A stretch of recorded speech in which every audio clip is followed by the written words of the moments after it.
Judging by this iconic row of palm trees right behind me, you might be fooled into thinking that I am in Beverly Hills, but in fact, this is in the Bay Area. How cool is that? Looks like a street from Beverly Hills over here in Larkspur. You know, one thing I haven't talked about in a while is the looming crisis with the student loan debt.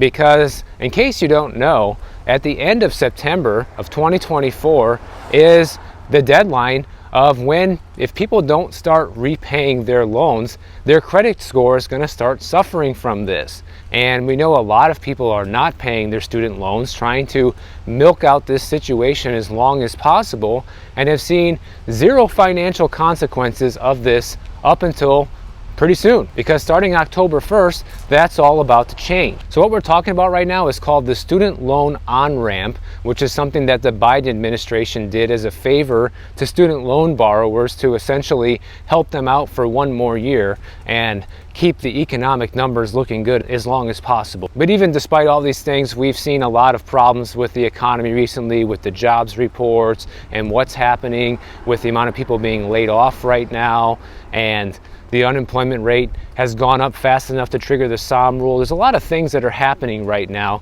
that are clear signs that we're headed into a downturn. But there's a lot of people right now who are going to start getting hit even harder, because there's about 6.7 million delinquent federal student loan borrowers as of right now, September of 2024, who are being protected by this on-ramping situation. And it's crazy because it feels like it was just yesterday that I talked about this. They decided to not ding student borrowers credit for not paying on time, and that was a year ago. I was also here in California then, and it feels like that literally just happened, and a year has already gone by and now it's going to be over. But here's what actually was happening behind the scenes, and all these people who haven't been paying are going to be wishing they were paying, and it's something I actually said in my video last year. And here's what's going on, guys. People who haven't been paying have been put into basically a forbearance program, just like people who weren't paying their mortgages during the pandemic. But the problem with the forbearance is, even though it puts your payments on hold, it doesn't stop the accrual of interest. So that's where a lot of people are going to get hit with this unexpectedly. Their student loan balances have actually been going up without making those payments, because those loans are still racking up the interest, guys. And then now, if you don't start paying by October 1st, it's gonna start hurting your credit report to the point where, you know, you might not be able to buy a house, you might not be able to buy a car, you might not even be able to qualify to get a new credit card, depending on how bad this hurts you or how many payments you end up missing. So they're saying that people who continue to miss their student loan payments after October 1st could see their credit scores drop anywhere between 100 and 200 points, guys. Kind of depends on the individual person and how good a shape the rest of their credit is in, but that is a substantial drop. It's going to kind of depend on how much money you owe and how delinquent you'd become on your student loan payments, but it's safe to say if you don't start making payments, you're going to see a significant drop rather quickly after October comes. And speaking of October, one thing that's kind of nice about being up here and not being in Florida is you're actually starting to see the seasons change here. I mean, check out this tree, guys. You see a lot of trees like this starting to change colors already. Something I haven't seen since I used to live back in Illinois. You don't really get that in Florida. It's pretty cool. Here's the other thing that people need to be aware of that have been missing these student loan payments, and maybe will continue to miss some of these payments, is that when you miss a student loan payment and it impacts your credit score, you also could get hit with a higher interest rate on your credit card. So if you're somebody who's carrying student loan debt and credit card debt, this can actually be very detrimental to your finances, because now you're getting hit with higher interest payments from both ends. You weren't paying the student loans, you racked up more interest with that. And because your credit score goes down, you get impacted with how much you're being charged in interest on your credit card, which means even higher monthly payments on those credit cards to stay current. Now, the only silver lining for people who plan on milking this out as long as possible, you know who you are, is that the federal government only reports delinquencies when you're 90 days past due. So you could technically go for another 3 more months till the end of the year, almost, and not pay, and just pay at the last minute before that delinquency gets reported to the credit agency. But it's like, why would you do that? You know, you're kind of just delaying the inevitable at this point, and, you know, pretending like you're not going to have to pay, but you will. So you might as well just get on board and start doing it now. before you make matters worse for yourself. And just keep this in mind, guys. I've shown you several examples of credit cards that people have sent me and how much the interest rates have gone up on these cards. And the average rate right now, just the average, is almost 21%.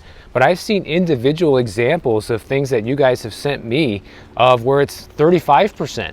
You know, so you don't want to get hit with that. Now, the credit cards that are charging that much in interest are typically the retail credit cards. They're not like your average American Express or Visa or MasterCard. It's usually like the Macy's card or the Home Depot card, things like that. But still, paying anywhere over 20% interest on a credit card right now is just financial suicide. And so, for example, even if you got a credit card with a 0% introductory offer, right? That's usually what a lot of them do. They give you 0% for, 6 months, 12 months, whatever it is on any of your purchases. And as long as you pay it off before that time frame is over, you will pay no interest. So a lot of people like that. But the problem is, after that introductory period is over, the average APR they give people is anywhere between 18 and 30% now, depending on your credit worthiness. And 18 is already bad, but obviously 30 is a lot worse. So people who aren't paying are going to be penalized by this when their credit score starts to go down.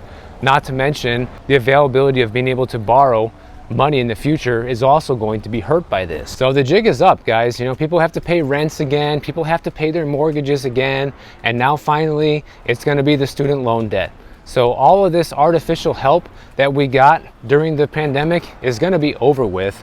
And it's interesting timing, considering it's right before the election, which was designed to maybe help this election, but maybe isn't going to be helping out as much as they thought. Now, here's something funny, a good anecdotal economy story. Some of you might know that Apple just recently announced their whole iPhone 16 lineup, and because the iPhones were launched at the same price as last year, this was actually a financial miss for Apple, and they saw their stock price go down. So the interesting thing is, investors clearly are not happy about this, because since prices are not going to be going up, then there's a good chance that Apple's revenues won't be going up either, because Apple's revenue has actually been on the decline recently. Now, some analysts and stock market experts didn't expect prices to go up for iPhones, but they do note here that Apple's hesitancy to raise iPhone prices could be tied to a couple of factors. Want to take a guess at what they are? Okay, I'll help you. A couple of the main reasons they probably didn't raise prices is because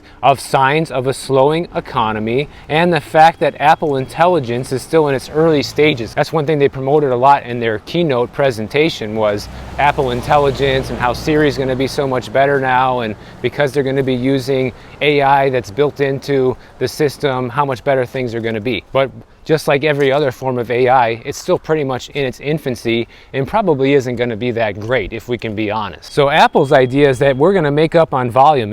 Since we didn't raise the price, we hope to sell more phones, and also they're lowering the price of a lot of their old phones in hopes to drive more sales on those as well. But here's what I find interesting about this and why I wanted to bring this up. This is how backwards things are in the world right now. Like we talked about yesterday, how some people think the economy is great because corporate profits are, soaring right now. Well, that's because of all the layoffs. They're able to have higher profits because they have less people they have to pay. Common sense, right? Well, in this Apple example, you have a company that lost value in their share price because they kept the price the same.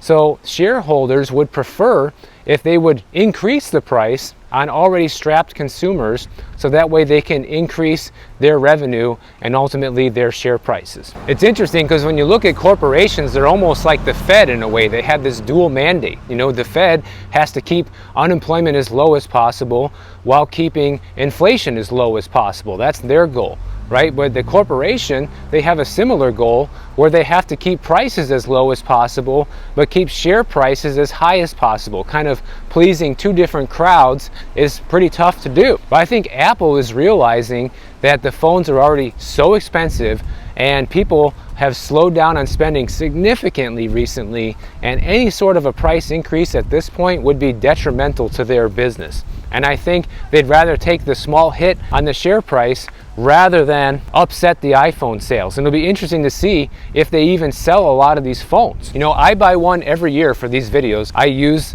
iPhones to shoot these videos, and there's actually some significant camera upgrades, which I think you guys are going to appreciate. when you're watching my videos with the new phone.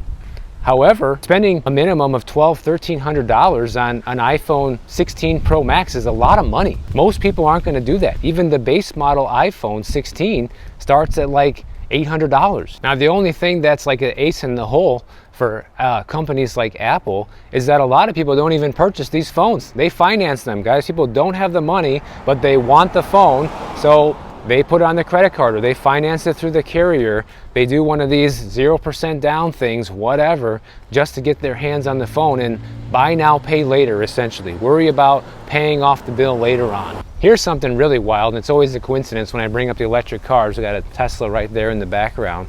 But I saw something insane today. So many people don't want these electric cars that the lease prices are completely plummeting for them. In fact, you can lease an electric car today in 2024 for as low as $20 a month. And this is not a joke. If you live in Colorado right now, you can lease a brand new 2025 Nissan Leaf with all of the federal tax credits, with all of the state tax credits for Colorado, and you can get into that car for as low as $20 a month, guys. How insane is that? I mean, if this isn't a huge incentive for people to go out and get these EVs, I don't know what will be, because $20 a month is one step away from free. What does that tell you? It tells you that the demand for these cars is so low that it has to be brought down to that price point to get it to move off the dealership lot. That's the conclusion I draw from this. And for the record, guys, I am not against electric cars, okay? What I'm against is, number one, being forced to switch to a technology that is not ready. I'm against that. And I'm also against paying more for an inferior vehicle. Like, if I wanted something similar to what I drive right now and to be able to get the same distance, the same mileage, and the same ability to just, gas up and go in 5 minutes, it literally doesn't exist. And you got to pay more for a big electric SUV than you would for a gas-powered one. So there's literally no comparable vehicle that I could get. I've seen the big Rivian SUVs around here. Those start at like 75 grand, and the base model gets like 240 miles on one charge, guys. That is pathetic in my book. My Jeep gets 600 miles with one tank of gas. And I know because I've driven it across the country twice now. And if you want to get one of the more expensive Rivians that have the much longer distance available with the bigger batteries, you're paying like $100,000 for this SUV, an insane amount. And it still won't go as far as the gas-powered SUV. It's been reported that you could lease a Hyundai Ioniq 5 SUV for just $259 a month right now. And these are all leases. These aren't purchasing the car. Because one problem is with buying the electric cars and getting the $7,500 tax credit from the federal government, most cars don't qualify because it has parts from China, or the purchase price is too high, or the person's income is too high. But the loophole around this is when you lease the car, you can get the full tax credit right up front. And so a lot of these dealers are building that tax credit into the price of the vehicle for leasing it, and just helping to get it off the lot. Speaking of the Rivians, check this out, guys. This one passing me right here. You see that thing? 75 grand for that, okay? I checked, and that's the purchase price. It only gets like 240 miles on one charge. That's the only thing comparable that they make right now to a Jeep Grand Cherokee. You gotta pay far more for it, get inferior mileage, and have to charge it up every day essentially just to be able to get around. It might be fine for doing little soccer mom errands around here in Marin County, but taking long, serious road trips across the country, it's not gonna cut it. But check this out, the average person right now is paying $735 a month in the first quarter of 2024 for a brand new car payment, but the average lease payment fell down to $595 per month. And a lot of this is because of how much they are discounting the EVs for lease right now. According to Cox Automotive, leases accounted for 32% of EV transactions in the US during the first quarter of the year. That's a record. That's up 11% from just 1 year ago, and the auto industry nationwide is about 19% of vehicles that are transacted are leased, guys. So 32% of the EV transactions are leases. They even say here right in this story that lease payments for battery powered cars have come down a lot lately due to cooling consumer demand and additional incentives that car makers are using to help offload EVs that would otherwise be sitting on the lot. So these guys are having to give these cars away to convince people to get them, guys. And listen, if you love your electric car, great. I know many people who probably do, and there's nothing wrong with that. I'm not picking on people who love their electric car. That's fine. You can drive whatever car you want. It doesn't bother me. But don't sit there and act like the technology is superior and that this is somehow leaps and bounds better than the gas-powered cars that everyone is still choosing to buy and no one's twisting their arm to buy, and they're not being given away with tremendous incentives to get people to own them, guys. That's the reality you need to look at. They talked to one dealership over in Virginia, and they talked to the finance director there, and they say that only a couple of customers per month ask about electric cars, and the price tag sometimes scares them off. He has a few electric vehicles that have been sitting around for at least 6 months, and they've been offering discounted prices there on top of the $7,500 federal tax credit. This is a quote from the finance manager at the dealership. He says, "In a sense, we're giving them away. They just want them gone." Which also means that these dealerships are not going to want to buy more of these cars, because with how hard they've been to sell, why would they do that? Now, one thing you can tell by people's commitment level to buying or owning these cars in general is how much of them people lease. Well, here's an interesting graph that shows you what percentage of them is leased. And by far, BMW's at the top of the list, guys. 89.2% of the EV transactions for BMW in the first quarter were all leases. And you have Audi, Lexus, Mercedes, Toyota. Tesla's towards the bottom of this list because the problem with leasing a Tesla is they don't give you the option to own the car afterwards, so a lot of people don't choose that. They don't want to just rent it and then give it back. Also, a fair amount of the Tesla models qualify for the $7,500 tax credit when you actually purchase the car. So it might make more sense to buy those cars rather than lease them. But this chart tells you the full story of how uncommitted people are to owning these cars. You know, they're kind of just, they're taking the cheap available option right now because it's significantly cheaper to lease these cars than to buy the same car or even to lease a gas-powered car. So like, yeah, let's get the cheapest car I can get right now. But what happens when it's not cheap anymore? That's what I want to ask people. Because that's the thing. This is going to go away. These $7,500 tax credits are not going to last forever. Basically, how I look at this situation is this is the same exact scenario of how we saw Airbnb and Uber get rolled out, okay? Think about it like this. They were brand new services we never had before, just like electric cars, pretty new on the scene. People aren't used to them. They were able to get everyone using Airbnb and Uber. How? Because the venture capital funds that were poured into these companies essentially allowed them to operate at a loss for over a decade. Okay, but slowly they had to keep increasing their prices to try and turn a profit, because eventually that's what all these startups need to do. The goal is to turn a profit. But what happened to these companies? You fast forward 10, 15 years later to now, Airbnb and Uber are on the decline. People aren't using these services anymore because they cost more than the traditional services they were meant to replace, like taxi cabs and like hotels. Like, who wants to use these services when you can get a cheaper alternative now?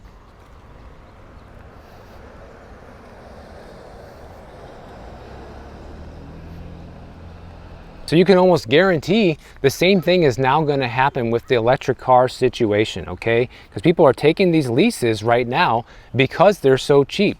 And people are strapped for cash right now. That's not a big surprise. So of course they're going to want to get the cheaper available car. But once these tax credits dry up from this Inflation Reduction Act, and the price of these cars and the cost to lease is no longer this cheap, you know, what's going to be the incentive for people to buy or lease those cars?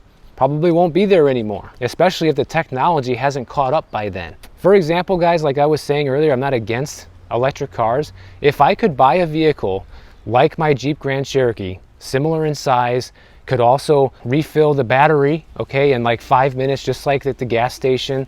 And I could also drive 600 miles on one tank and not have to worry about, you know, how the weather conditions are also going to affect my gas mileage or my driving range, then I would be open to having one. I really would. And also being able to charge it at home, things like that also matter to me a lot too. But none of those things are true right now.